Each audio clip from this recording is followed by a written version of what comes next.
My name is Jennifer, a 32-year-old professional. My husband Donnie is 30 and also employed. We got married 2 years ago. Donnie might seem a bit unreliable at times, but he's a kind-hearted person and quite capable of managing the household chores. I'm a career-driven woman, finding fulfillment in my work and the achievements it brings. I work in the New York metropolitan area, a place where hard work is recognized and rewarded. However, the possibility of relocations looms and there is no established policy for maternity or parental leave. Many female employees tend to resign upon marriage or starting a family. Initially, I also preferred my career over domestic life and had no plans of getting married. When Donnie proposed, expressing his desire to marry me, I initially turned him down. I love my job, I said. I'm a section chief now, but I want to climb higher. I can't picture settling down or having kids. However, Donnie understood my ambitions and promised we would share the housework and not have children. His understanding nature eventually won me over, and I agreed to marry him. Although we both work and sometimes don't divide the chores exactly as planned, we support each other and manage pretty well. We face some annoying comments from my in-laws like, "You should prioritize your home over your work," or "Aren't you going to have kids?" But it's not too troublesome since Donnie always stands up for me. Living with Donnie has been a pleasant experience, and I've come to appreciate the beauty of married life. Then one day, my supervisor, the department manager, called me in to discuss a potential transfer to a branch office. He said, "What do you think? The position is at a regional branch, but you'll be back at headquarters after 2 years. You'll be a section chief at the new location, and if you keep up the good work, a promotion is guaranteed upon your return. You could even become the first female department head. Not a bad offer, right?" Accepting or rejecting this transfer would significantly impact my career. In our company, everyone who has advanced to department manager or higher has undergone a transfer. Refusing could mean staying at the section chief level with the risk of demotion or being moved to an irrelevant position. Before marriage, I would have jumped at this opportunity without hesitation. But now, as a married woman, I felt a bit restrained. I told my department manager, "Thank you for considering me. Personally, I would like to view this positively. However, since it involves a transfer, I need to discuss it with my husband. Could I get back to you after that?" He replied, "Oh, right, you're married. You can choose between going alone or moving with your family. Discuss it thoroughly. I'll be expecting a positive answer." When I got home, I talked to Donnie about it. "I've been offered a transfer," I explained. "I might have to go to the countryside, but if I work hard for 2 years, I can return here. If I continue to perform well, I can get promoted. I want to accept this offer if you're okay with it, Donnie.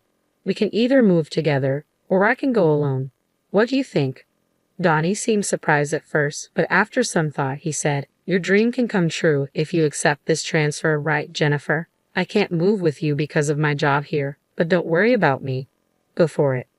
With Donnie's encouragement, I informed the company that I would be moving alone for the transfer and began negotiating the terms and conditions. The company agreed to cover my relocation expenses. Additionally, they offered to treat my commute days home from the remote location as on-duty time and provided a decent benefits package. These factors convinced me to accept the transfer to the branch office. After receiving the official transfer order, I made the decision to relocate to the countryside. I found out I could rent a company apartment at a reasonable price, so that's where I opted to live. On the day of the move, the movers had already transported my belongings, and my husband came to see me off at the station. "Thanks for seeing me off. I'll keep in touch regularly and try to come home as often as I can." "Yeah, I'll be waiting. Just because you're working remotely, don't overdo it." "Same goes for you. It's time to go. Take care." "Okay, I'm heading out." And so, my journey as a remote employee began. I had initially planned to return home during extended holidays and quieter periods, but trouble soon arose at the branch office shortly after my transfer. I can't take orders from a woman. I don't trust someone who just appeared out of nowhere. I encountered resistance from the local employees who refused to acknowledge my authority. Baseless rumors circulated about me, my directives were ignored, and even my phone calls went unanswered. In the midst of this, a serious mistake occurred in a project that one of my subordinates had been overseeing, deliberately excluding me from the process. The subordinate responsible was visibly shaken. Naturally, as their supervisor, I took full responsibility. I found myself consumed with rectifying the issue, offering apologies, not only to regain lost ground, but also to mend relations with my team. Witnessing my challenges, my supervisor offered some guidance. I've been through a transfer myself, so I understand what you're going through. It might feel unjust, but you can't simply impose your authority here. Effective communication, empathy, and building relationships laterally are key. Taking my supervisor's words to heart, I focus on forging horizontal connections by spending more time with everyone at the branch. Despite not initially being part of the neighborhood association, I discovered that the company's rental housing fell under its umbrella, prompting me to join. Before I realized it, I found myself struggling to carve out personal time and often unable to return to my home, where my husband patiently awaited my return. I kept in touch with my husband, but after a few months of remote work, it became increasingly difficult to reach him at night via phone or text. "I'm stuck at the office late every day. It's chaos," he'd explain. Exhausted, I often found myself drifting off to sleep. His explanations seemed plausible, and amidst my own busy schedule, I didn't think much of it, focusing my energy on my work, even during a rare slow period when I decided to return to our home in New York on short notice. I couldn't reach him. So, I abruptly left my remote location and headed home. Upon opening the door, a strange feeling enveloped me. A woman I didn't recognize dashed to greet me, saying, "Justin, welcome back. If only I'd known you were coming home early, I would have prepared." The woman and I stood frozen, staring at each other in disbelief. Eventually, she broke the silence. "May I ask who you are? And who might you be?" "This is my home," I replied firmly. "There must be some misunderstanding. I live in this house," she insisted. After a feeble exchange of arguments, we decided to step outside to verify the house number. To my astonishment, the nameplate displayed the custom one I had ordered. "The key fits, and the nameplate is correct. This is my house. I'm going in," I declared. "Wait, what are you doing?" "Stop," she protested. Ignoring her protests, I pushed past and entered the house. Once inside, I immediately noticed the drastic changes. New curtains, different furniture, a complete overhaul of the interiors. In the living room, a framed photo captured my husband and the woman at a theme park. The kitchen held mugs unfamiliar to me, while the bathroom revealed strange toothbrushes and skincare products. Even the shower boasted women's shampoo and conditioner. As I inspected further, the bed linen sported a design I didn't recognize, and the wardrobe held only the woman's clothes, with none of mine in sight. My husband's belongings were tucked away in a room at the back of the house, as if the woman had seamlessly moved in and taken over while I stood there in shock. I swung the front door open. "I'm back. Lola, did you invite a friend over?" I asked. "Justin, thank goodness you're here. This woman just walked in like she owns the place," Lola exclaimed. The man the woman referred to as Justin was undoubtedly my husband. Catching sight of me, he looked taken aback.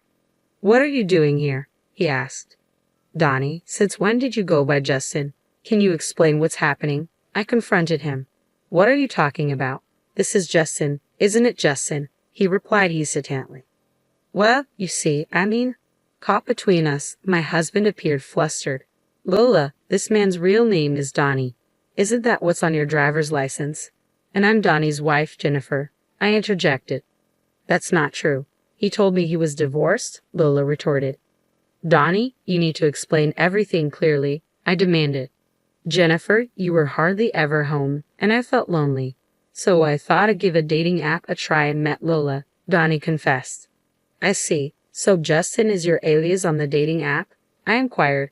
"No, it's not like that. I was worried about using my real name, so I used a fake one. But I kept my last name," Donnie explained. "And why lie about being divorced?" In Lola's dating app profile, she mentioned, "I've only ever attended all-girls schools and have never dated a man before. Looking for someone who's willing to be serious about a relationship with the goal of marriage." It really struck a chord with me, so I fibbed about being divorced to win Lola over, and we ended up moving in together. "Why on earth would you do that?" I exclaimed in disbelief. At that moment, my husband launched into a defense of his actions. "It's because you're always away for work. It's only natural for a man to crave companionship. We've been leading separate lives due to your demanding job and the overtime and weekend shifts. I just wanted a cozy home where my wife would be waiting for me with dinner ready," he explained defiantly. I was stunned by his confession, realizing that my perception of his supportiveness towards my career might have been misguided. But that doesn't excuse what you did.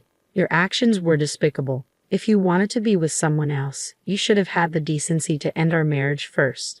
Why didn't you do the right thing? I demanded. I cared for both of you. I never intended to leave either of you, my husband defended himself.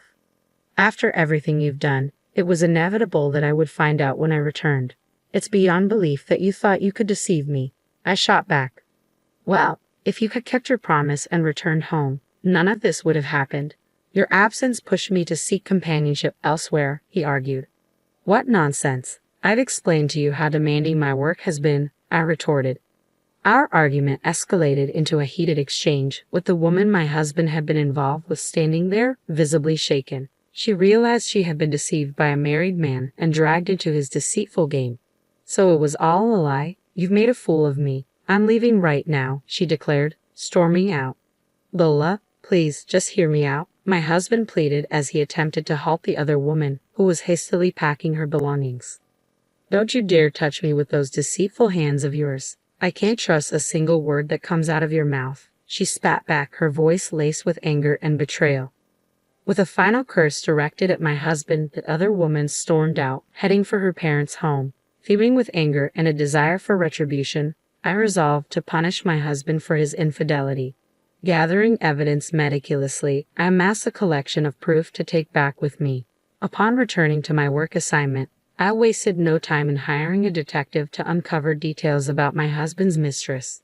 The investigation unearthed that she was the daughter of an executive at a company closely associated with my husband's business partner. Armed with this information, I instructed my lawyer to dispatch evidence of the affair to both my husband's residence and the other woman's parents. Upon receiving the incriminating documents, my husband vehemently protested, expressing his reluctance for a divorce. Unmoved by his pleas, I braced myself for a protracted legal battle, even considering the possibility of taking the matter to court. Unexpectedly, the other woman's family reached out to my lawyer, prompting us to arrange a meeting at their office. To my surprise, the other woman and her parents showed up, offering their sincerest apologies. We are deeply sorry.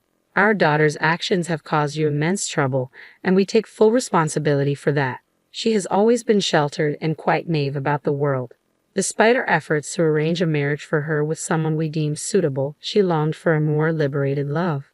She met your husband without our knowledge and, unfortunately, got carried away without truly understanding who he was. She mentioned meeting a divorced man on a dating app and expressed a desire to move in with him. Despite our pleas for her to cease contact with him, she refused to listen. She became so entangled in her fantasies that she ran away from home to be with him. Upon realizing she was the other woman, she was devastated and has since sought therapy. We are prepared to offer you a settlement of $50,000, and we kindly request that you keep this matter confidential. With solemn expressions, the other woman and her parents extended their hands, shaking mine firmly. I appreciate your apology. However, I'll accept it under one condition. I'm in the process of pursuing a divorce, but my husband is unwilling to agree. If you're willing to cooperate by providing testimony if this escalates to a trial, then I'll agree to the settlement, I stated firmly. We agree to cooperate, but we're concerned about our daughter's future. We prefer to avoid any permanent legal repercussions, they responded. Fortunately or unfortunately, my husband's workplace is a client of yours, I revealed. In an unexpected turn of events, the woman my husband had been unfaithful with and I formed an unlikely alliance. Together, we plotted to teach him a lesson. His workplace would soon face a crisis due to his altercation with an executive at one of their client companies. Naturally, all blame would fall squarely on my husband. Meanwhile, back at home, his parents remained oblivious to the turmoil, attempting to reach out to him as they always did. Jennifer isn't answering our calls, and she won't return them either. Is she so wrapped up in work that she's forgotten about us? When is she planning to come back? We miss seeing our grandchild, his mother lamented. Mom, you don't understand. I cheated on Jennifer while she was away on assignment, and now it seems like we're headed for a divorce, my husband confessed. His mother's response was surprising. That woman who neglects Donnie to focus on her job is to blame. Perhaps it's best if you break up with Jennifer and reconcile with the woman you had the affair with, she suggested. It became apparent that my in-laws had chosen to align themselves with the other woman's family, possibly because they perceived them as wealthier than ours. They launched a series of attacks against me, bombarding me with calls that I eventually had to block. Undeterred, they began calling me at work.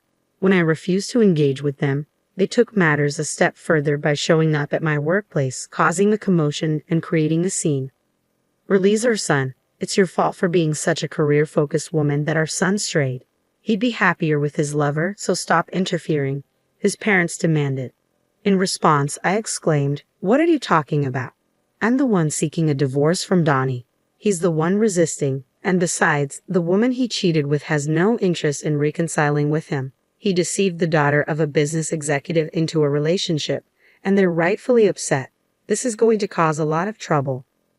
Upon realizing that their son had injured a significant client, my in-laws swiftly changed their tune and attempted to reconcile with me. "Oh dear, we had no idea it had escalated to this point. We must have misunderstood. We apologize. Our son has acted foolishly, but he's regretful. You'll forgive him, won't you, Jennifer?" they pleaded. "I must decline. You've just criticized me, and now you expect me to forgive you. Please leave," I asserted firmly. Refusing to budge, they persisted, prompting me to have them escorted out by security. Their disruptive behavior led my company to take legal action against them for obstructing business. Following these events, I finally received the compensation owed to me by my husband and proceeded with the divorce. Additionally, the other woman's family sought compensation for the breach of her chastity and the costs of her psychiatric treatment, with the repercussions of his actions tarnishing his reputation at work and the financial strain of hefty compensations. My husband found himself overwhelmed with debt. Unable to afford to resign, he found himself trapped in a difficult situation. After 2 years of being away on assignment, things had finally calmed down. As I prepared to return to the main office, I reflected on my journey. Successfully completing my assignment had been a significant achievement, leading to my promotion to department manager. It dawned on me that had I not taken on this assignment, I might still be stuck in a loveless marriage. Yet deep down, I knew that a man like him would have strayed sooner or later, and conflict with his parents would have been inevitable. Through this experience, I've come to understand that I'm better suited for the demands of work rather than the complexities of family life. Now, I find myself immensely fulfilled and content,